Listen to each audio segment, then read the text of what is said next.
pentingnya mengatur as pada tanaman kopi. Ya, pada sambungan baru ini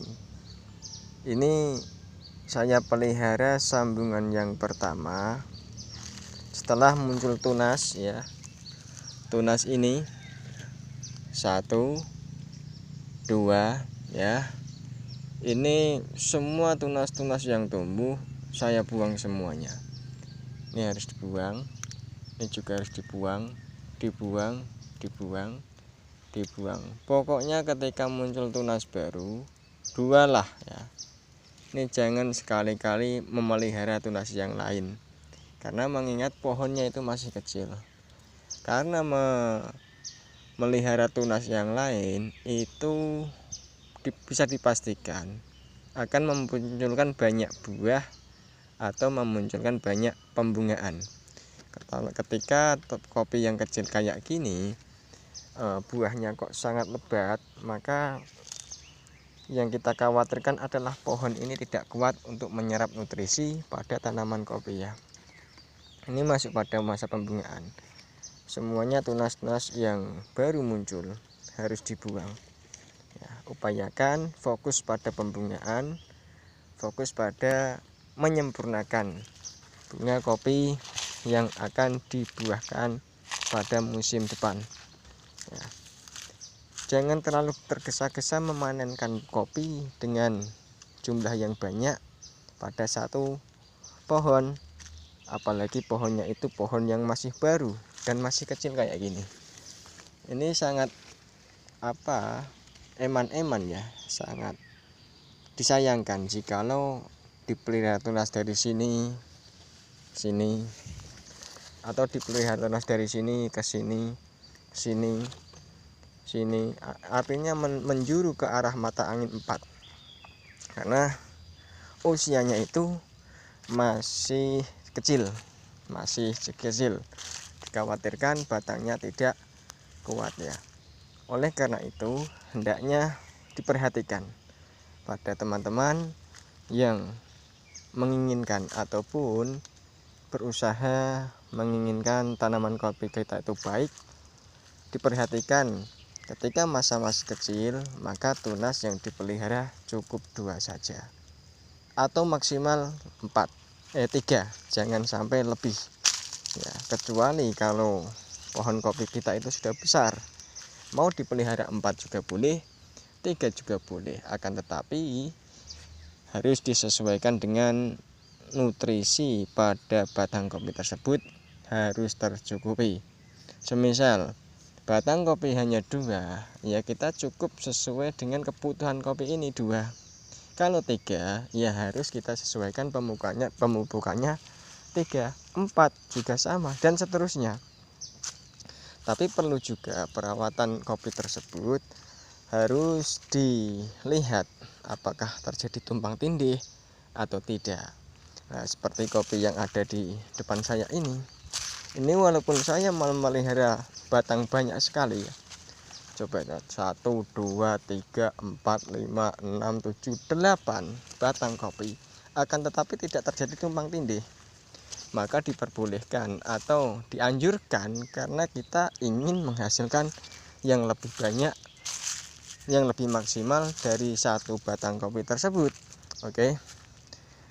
Atau mungkin ya, jikalau terjadi banyak tumpang tindih seperti halnya batang yang ini cukup 4, saya memelihara 4, 1, 2, 3, 4, tapi kelihatannya itu tumpang tindih. Nah, nih seharusnya dipelihara cukup 2 atau 3 saja, jangan lebih. Nah, pada intinya kita sebagai petani harus paham betul dengan kondisi ataupun keadaan batang ataupun sambungan yang akan kita sambungkan pada batang kopi tersebut. Jikalau memungkinkan untuk memelihara banyak batang yang banyak, maka diperbolehkan untuk memelihara batang yang banyak. Tapi jikalau kita batang kopi tersebut tidak mungkin untuk kita pelihara batang yang banyak, maka cukup sedikit aja, yang penting perawatannya maksimal ya. Seperti halnya batang kopi ini. Ini dulu saya uji coba. Setelah muncul tunas yang saya pelihara 3, 1, 2, 3. Ternyata kok hasilnya kayak gini. Akhirnya di sini muncul tunas baru pada bulan berikutnya. Nah ini tetap saya pelihara. Dulunya di sini muncul, malah saya potong ya. Ternyata karakter kopi ini berani untuk memelihara batang yang banyak karena tidak terjadi tumpang tindih. Berbeda dengan karakter sambungan yang ini, yang di depan saya ini. Ini jika kita pelihara yang banyak, maka akan terjadi tumpang tindih karena karakternya berbeda ya.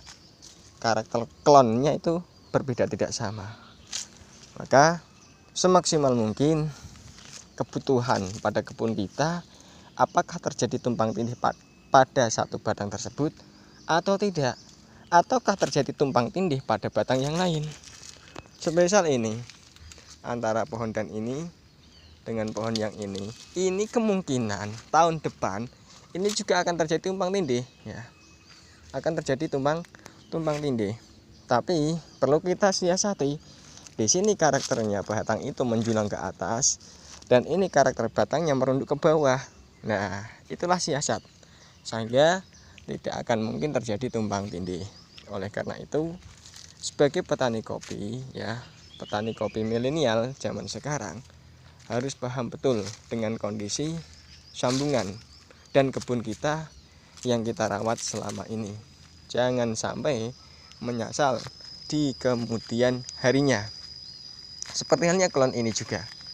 Ini karakternya ya, ini memanjang, artinya setiap satu ruasnya itu tidak begitu rapat.